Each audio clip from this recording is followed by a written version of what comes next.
지금 이 시간에는 우리 함께 말씀 보시고 성가대의 찬양이 있겠습니다. 오늘 말씀은 에베소서 1장 7절부터 12절까지입니다.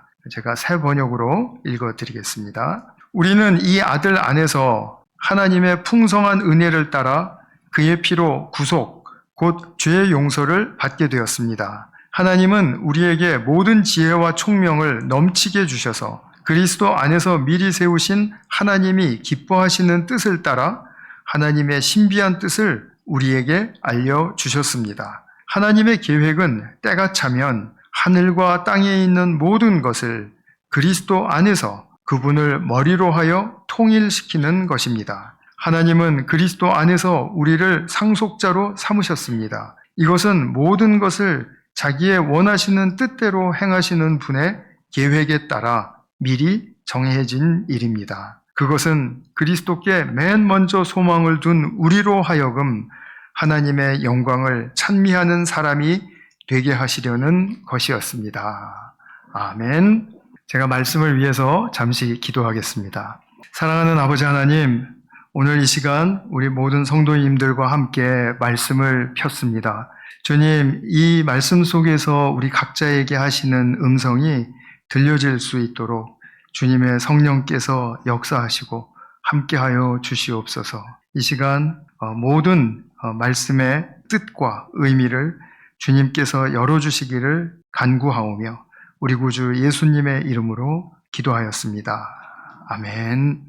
네, 제가 2주 전에 에베소서 1장 3절부터 6절까지의 말씀을 시작으로 해서 이제 에베소서를 보기 시작했는데요. 오늘은 에베소서 두 번째 시간, 그의 피로 받은 죄 용서라는 제목으로 말씀을 드리겠습니다. 아마 여기 계신 거의 모든 분들이 기독교 신앙의 정수는 뭐냐라는 질문을 받으시면 기독교 신앙의 정수는 예수 그리스도이십니다. 그리고 예수님의 십자가입니다 라는 말에 아마 다 함께 하실 것입니다. 예수님이 그리스도가 되셨다, 구세주가 되셨다라는 말인데 만약에 예수님이 그리스도가 아니시라면 이미 기독교가 아닌 것이죠. 그러면 우리는 예수님이 그리스도시다, 구주이시다라는 진리를 어디서 확신을 할 수가 있습니까? 그것은 십자가에서 예수님의 죽으심이라고 말을 할 수가 있습니다. 왜냐하면 예수님의 죽으심 속에서 하나님의 구원의 뜻과 그리고 그 역사가 계시가 되었기 때문에, 그것이 드러나서 우리에게 보여졌기 때문에 그렇게 말씀드릴 수 있습니다. 이것은 믿음에 관련된 것이죠. 우리의 믿음으로 그 진리를 확신하고 선포할 수 있습니다. 지난 시간에 3절에서 6절까지 말씀을 볼 때 이미 창조 전부터, 정말 그야말로 까마득한 옛날이 되겠죠. 그 창조 전부터 존재했던 하나님의 사랑이 우리를 향해 있었고 우리를 품고 있었고, 그리고 우리가 역사의 어느 시점에 태어났든지 간에 그 영원하신 우주적인 사랑의 수혜자들은 우리들이었다라는 것을 말씀을 드렸어요. 이 사랑의 진리가 어디서 증명된 것인가 라는 것을 사도 바울은 바로 이어서 지금 7절에서 선언을 해주고 있는 것이죠. 십자가의 죽으심을 통해서 구원이라는 것, 십자가에서의 그 구원이라는 것은 하나님의 죄 용서를 의미합니다. 그런데 이 죄 용서는 그냥 십자가가 있고 갑자기 죄 용서됐다라는 것이 아니라 구약 성경 그 모든 곳에서 하나님이 죄사함, 죄 용서를 약속하셨고 그 약속하신 죄 용서가 성취되었다라는 그런 의미에서 아주 정점을 찍는 것이죠. 그래서 십자가는 바로 우리 구원의 정점이고, 또 그것을 또 기독교인들과 또 우리 세상 사람들은 이 세상의 정점으로 본 것이죠. 그래서 AD와 BC를 나누는 이제 그런 기준이 또한 된 것이고요. 우리는 이 아들 안에서 하나님의 풍성한 은혜를 따라 그의 피로 구속, 곧 죄의 용서를 받게 되었습니다 라고 7절에서 설명을 했습니다. 이것은 놀랍게도 모든 사람에게 보편적으로 적용되는 진리입니다. 한 사람도 예외가 되지 않습니다. 만약에 예외가 있다면 그건 진리가 아니겠죠. 그리고 또한 모든 사람의 본질에 관한 것입니다. 오늘 이 부분을 좀 파헤쳐 들어가 보고 싶은 것입니다.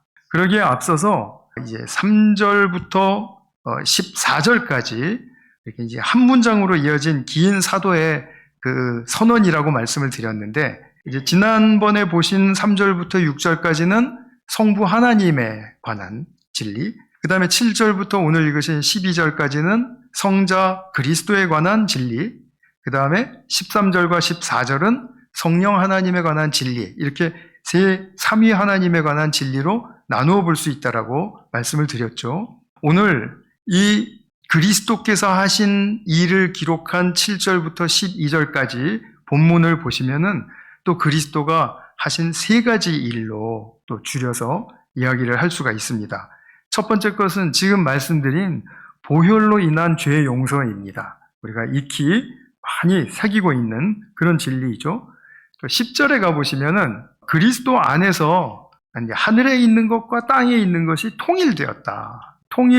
때가 차면 통일이 될 것이다. 라는 그런 의미로 지금 통일에 관한 말씀을 하세요. 그것은 우리 다음 주에 좀 보도록 하겠습니다. 그리고 세 번째로는 그리스도 안에서 우리를 상속자로 세우셨다.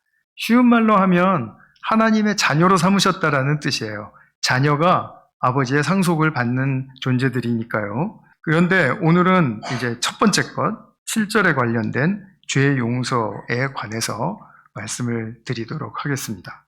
먼저 십자가에 못 박힌 분이 있습니다. 그분이 예수님이시고 못 박는 자들이 있습니다. 그들이 누구입니까? 라는 질문을 드리고 싶어요. 우리가 예수님은 어떻게 죽으셨습니까? 누구에 의해서 돌아가셨습니까? 라고 말하면 팩트를 말할 수 있습니다. 유대인들의 음모와 모함, 그리고 로마의 공권력 행사, 그것으로 말미암아 주님은 처형되셨습니다. 라고 우리 팩트를 말할 수 있죠. 정확한 팩트이죠. 그런데 우리 신앙인들은 누가 예수님을 죽였는가 라는 것보다는 왜 그분이 십자가에서 죽으셨어야 했는가에 대한 관심이 더 많습니다. 성경은 그분의 죽으심이 인류의 죄 때문이라고 말을 합니다. 여기서 인류의 죄라고 하면은 나는 예외가 될 수 없다라는 걸 꼭 기억하시기 바랍니다.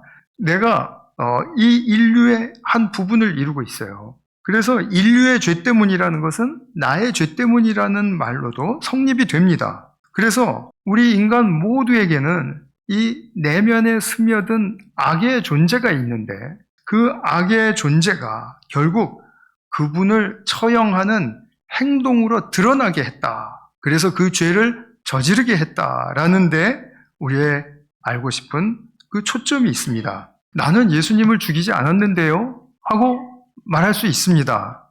그것을 전면적으로 부정하거나 아니면 틀렸다라고 말하고 싶지는 않습니다. 그러나 우리가 좀 더 깊이 있게 십자가의 보혈과 또 예수님의 죽으심을 묵상하면 바로 거기에 연결된 나는 과연 어떤 자리에 있었는가를 우리 한번 생각해 볼 수가 있습니다.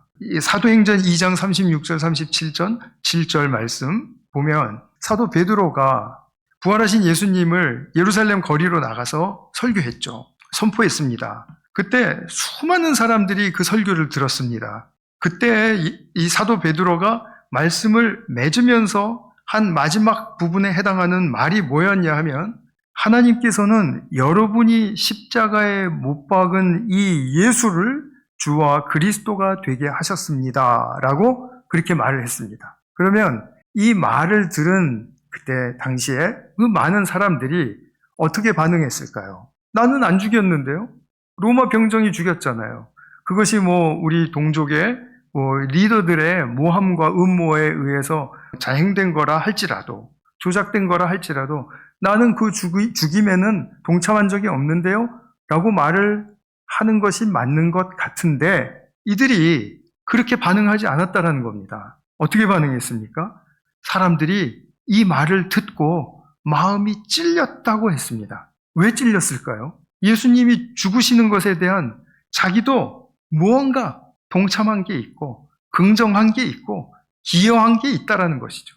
그러니까 나는 십자가에 예수님을 못 박은 자입니다 라는 고백을 마음이 찔려서 이제 그 사도들에게 하면서 어떻게 하면 좋겠습니까? 라고 그렇게 반응했다라는 것입니다. 자신이 예수님을 미워해서 못 박은 자라고 그렇게 고백했다는 거죠. 그런 사람들만 하루에 수천 명.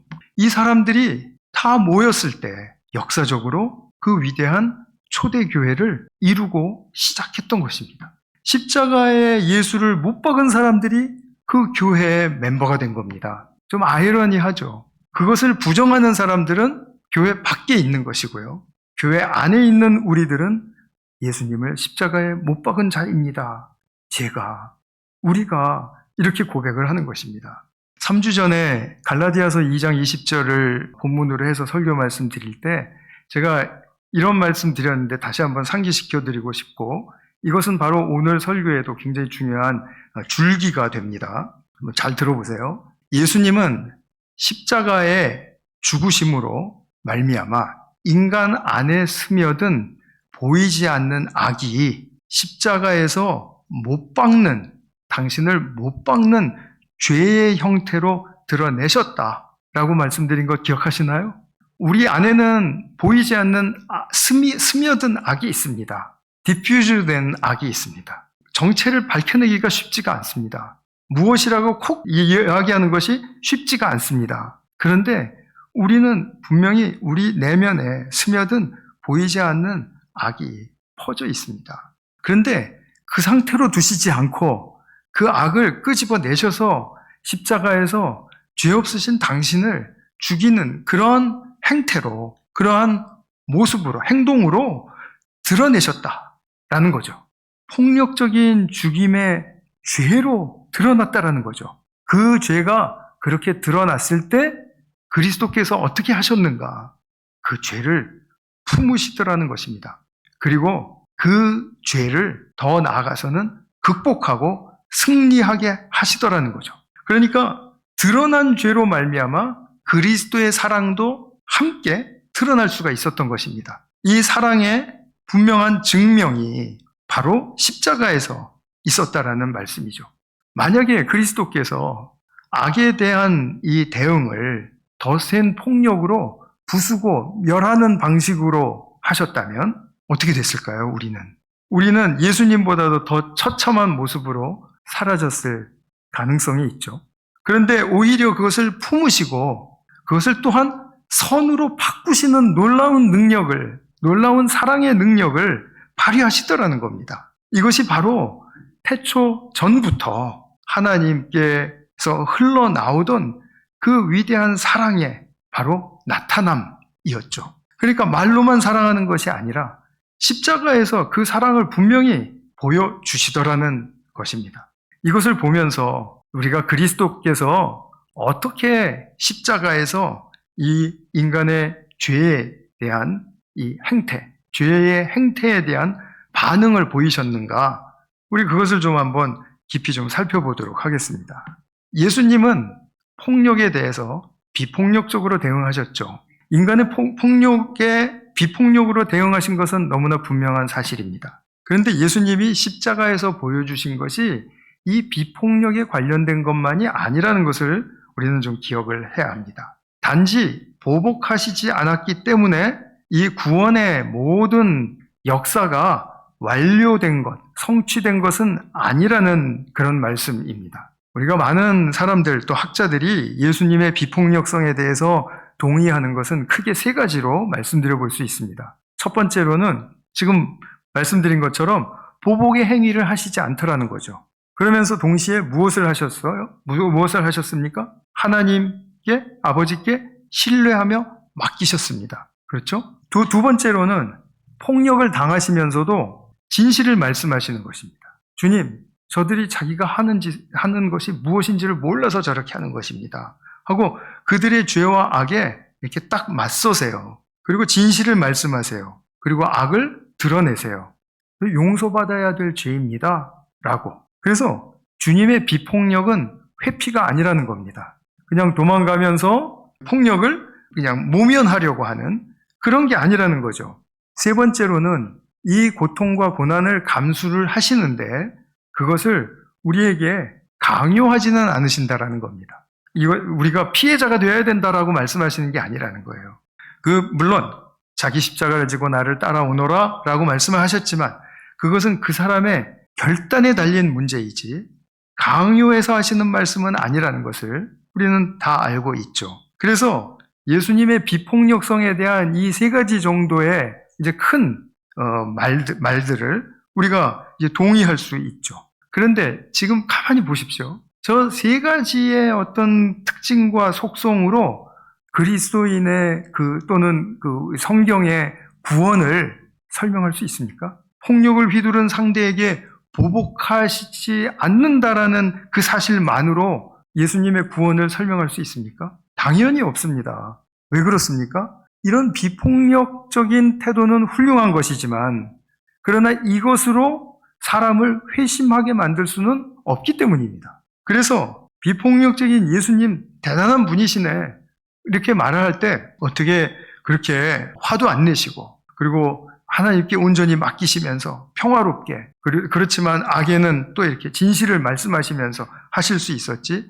내공이 대단하신데 이런 정도로 예수님을 높여드린다면 그것은 인도에 그 비폭력 상징인 간디라는 지도자가 있었죠? 그 간디를 칭송하는 것과 무엇이 다르겠습니까? 예수님은 이 비폭력적인 외형 또는 환경 그 속에서 무언가 더 핵심적인 일을 하셨기 때문에 우리가 구원에 이를 수 있었다는 사실을 알아야 합니다. 그러면 주님을 향해서 우리가 회심하게 만드는 요소는 무엇일까요? 비폭력적인 십자가를 통해서 나의 진상을 보게 하시는 것입니다. 이것이 첫 번째로 굉장히 중요한 부분입니다. 내가 그렇게 선하지는 않지만 그렇다고 내가 그렇게 악하지도 않다. 우리는 대개 이렇게 회색지대를 이제 자기의 이 삶으로 또는 자기의 모습으로 여기고 그렇게 살아가는 경우가 참 허다합니다. 그게 이제 안전하다고 생각하기 때문이죠. 그런데 예수님의 십자가, 그 잔인한 십자가에서 주님의 죽으심을 묵상하고 깊이 들여다보게 되면 누가 저랬지? 할 때 나구나 라고 인정이 되기 시작할 때 그때 우리에게 들어오는 그런 많은 다양한 느낌과 생각들이 있을 겁니다. 나는 어떻게 이렇게 무섭게 은밀한 존재이지? 나는 어떻게 이렇게 마음으로나마 무모한 존재이지? 그럼 우리가 상상의 세계를 한번 생각을 해보시면 알 수가 있죠. 나는 때로는 어떻게 이렇게 잔인하지? 왜 나는 저 사람이 죽어도 좋다라고 생각을 하지? 나는 왜 저런 상대는 또 저런 단체는 없어져야 된다라고 말살돼야 된다라고 생각을 하지? 말은 안 해도요. 내 마음이 그렇지 않습니까? 중범죄를 저지른 사람이 10년 선고를 받았다. 그러면 우리는 내가 막 억울해 하잖아요. 아니 그 죄가 저렇게밖에 안 된단 말이야? 왜 저 사람 안 죽여? 왜 사형 안 시켜? 이러지 않습니까? 그 사형이라는 그 사람을 죽이는 행위가 어떠한 잔인성과 어떠한 행동을 수반해야 하는지 그 정말 거칠고 그 폭력적인 그런 것들은 정말 이렇게 가늠만 한 채 죽어야 되는데 라고 생각을 해요. 자기가 말은 안 할 뿐이지 자기 생각과 자기 태도에 본질을 보게 하신다라는 겁니다. 왜냐하면 예수님은 죄가 없으신 분이 그렇게 당하셨다라는 것을 알 때 우리가 그렇게 알도록 보게 하신다라는 거죠.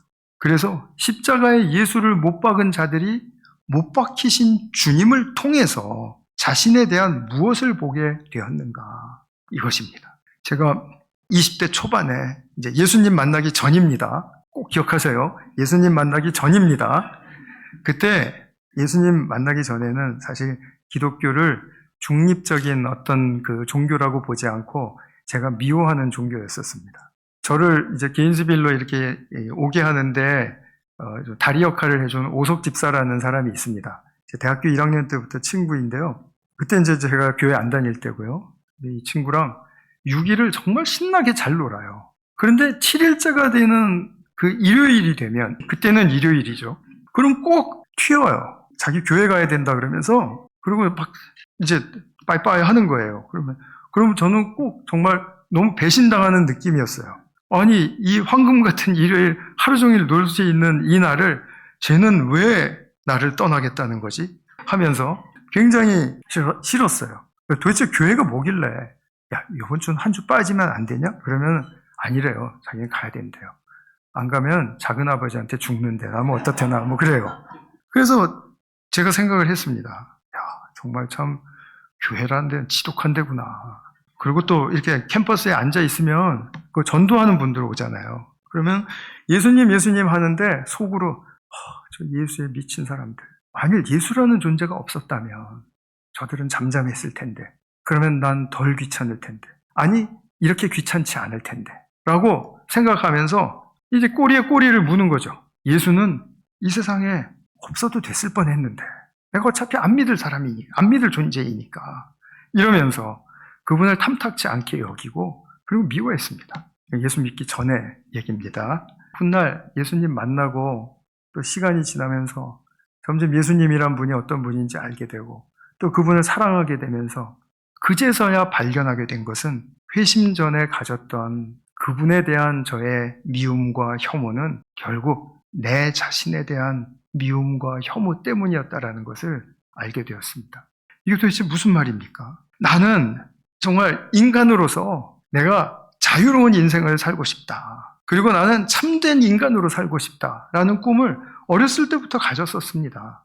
그래서 저는 자유하고 싶은 영혼, 그리고 참된 인간으로 되고 싶은 그런 존재인 줄 알았어요. 그런데 저의 삶을 예수님에 비추어서 돌아보았더니 그게 아니라 내 안에 스며든 무언가 나를 지배하는 것이 있는데 그것이 무슨 사건만 벌어지면은 사리분별해야지, 판단해야지 해가지고 탁 한 다음에는 꼭 남 탓, 환경 탓, 그리고 이 시대 탓, 그리고 대통령 탓 이렇게 하면서 탓하면서 살더라는 거죠. 물론 양심이 있으니까 이번에는 내 탓, 뭐 이렇게 한 적이 있지만 그러나 그것이 그렇게 나의 삶을 자유롭고 참된 나의 그 인간된 모습으로 나아가게 하지는 못했다라는 것을 분명하게 확신할 수 있습니다. 더군다나 우리 모두에게는 개인적인 욕망이 있지 않습니까? 뭐 어떤 면으로든지 욕망이 있게 마련입니다. 그 욕망을 이루기 위해서 충족시켜가는 삶, 결국은 이기심을 충족시키는 삶으로 결말이 나죠.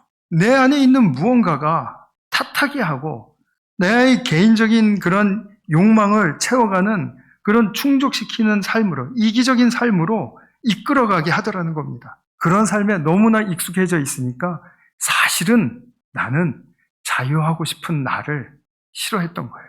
참된 인간으로 나가는 것이 두려웠던 거죠. 그러니까 그 참된 인간으로 살고 싶다고 말은 했지만 아니었던 거죠. 그러다 보니 내가 그렇게 살고 싶은 나를 받아들이지 못하고 거부하고 그리고 미워하고 살았던 것입니다. 그것을 알게 되니까 참으로 정말 그런 삶이 그냥 편해진 거였었어요. 그리고 그러다 보면 이제 급한 경우 있을 때마다 남들이 그냥 나를 나쁜 사람으로 봐주지 않으면 된다. 남들이 뭐 이왕이면 나를 좋은 사람으로 봐주면 좋겠다.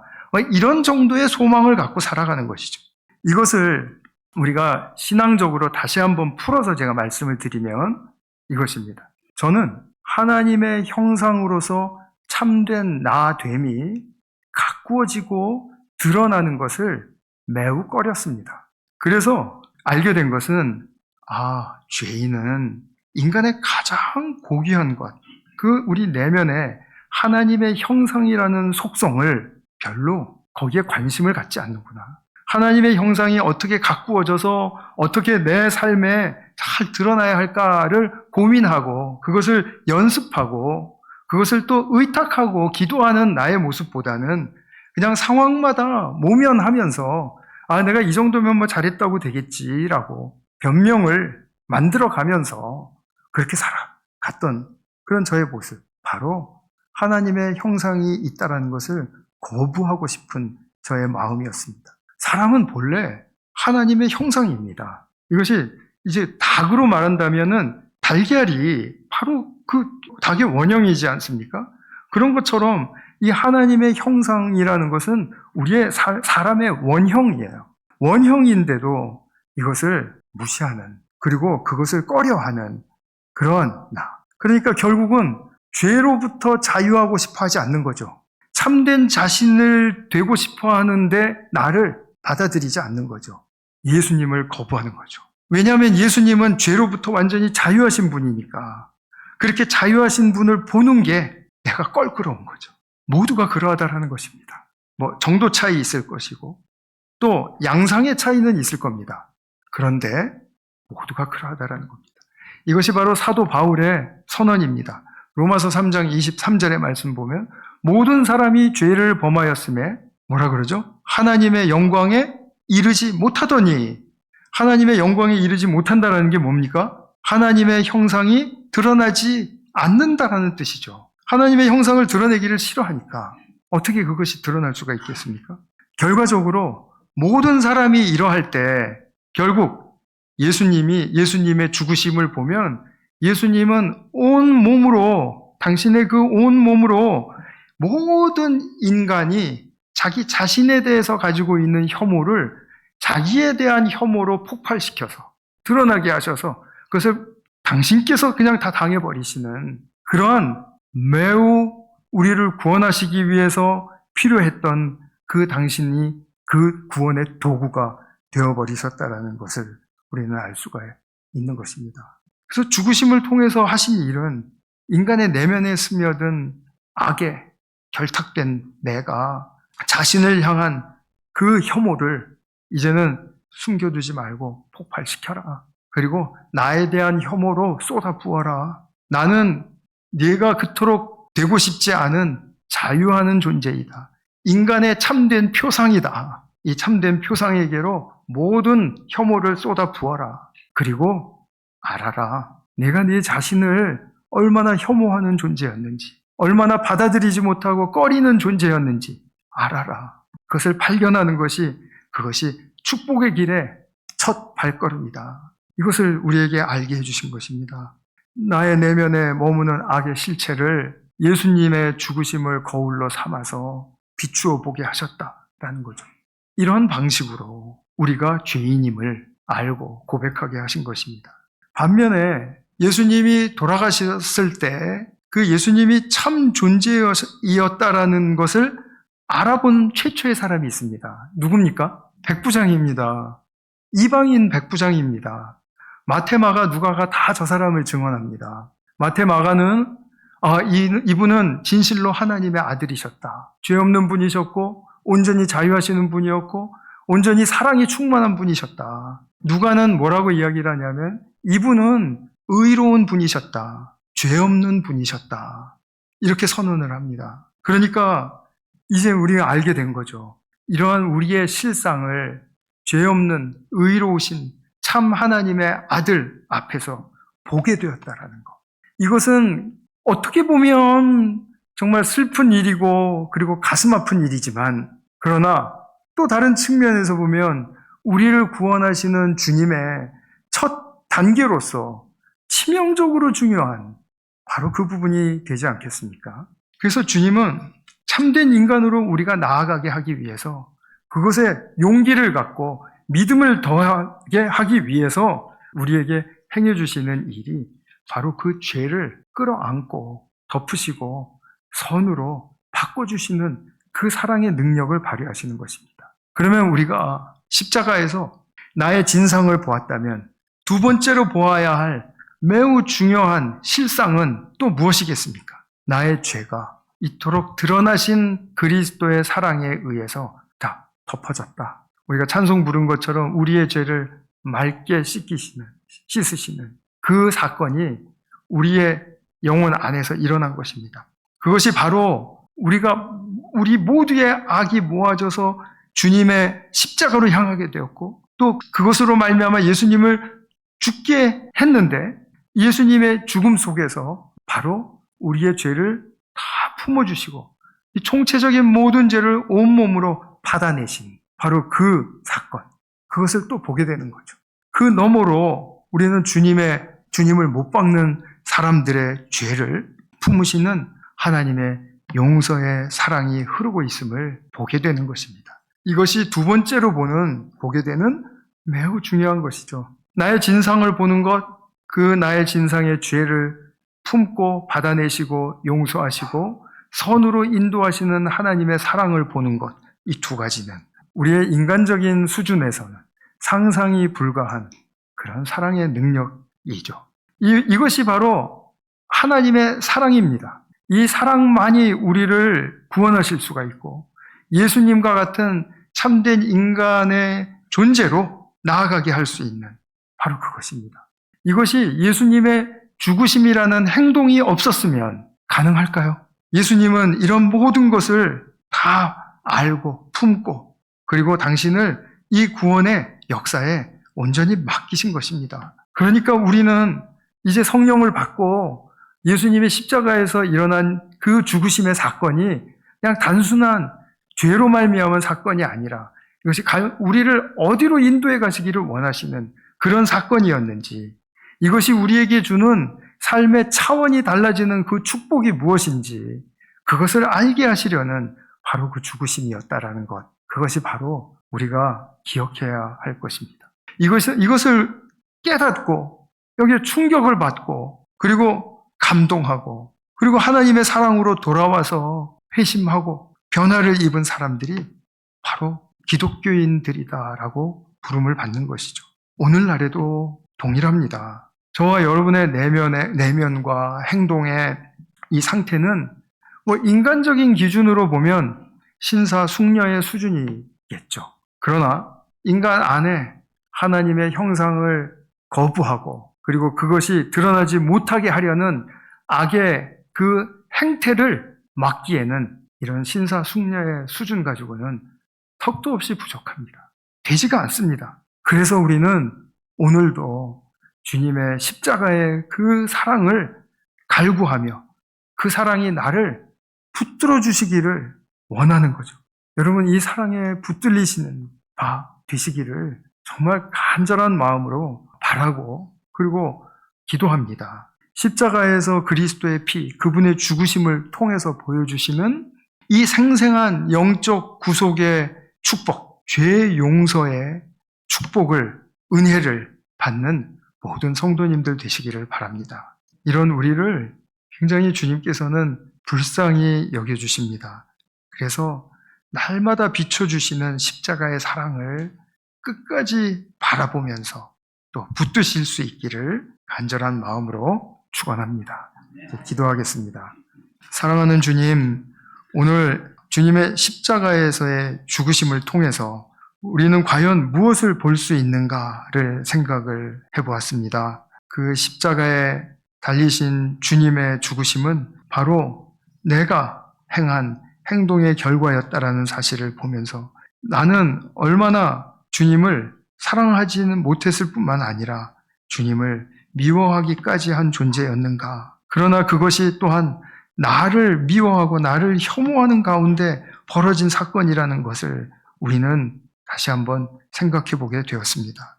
그러나 이 모든 것을 품으시고 그리스도의 사랑을 환하게 증명하며 나타내 보이셨던 바로 그 십자가가 우리의 삶의 근거이고 소망이 되는 줄 믿습니다. 사랑하는 주님, 이것이 바로 우리에게 반드시 필요한 구원의 역사 속에서의 축복이며 생명이라는 사실을 깊이 깨닫고 그리고 주님께 감사하며 나아가는 우리 모두가 되게 하여 주시옵소서. 오늘 이 시간 함께 하여 주신 은혜를 감사드리며 예수 그리스도의 이름으로 기도하였습니다. 아멘.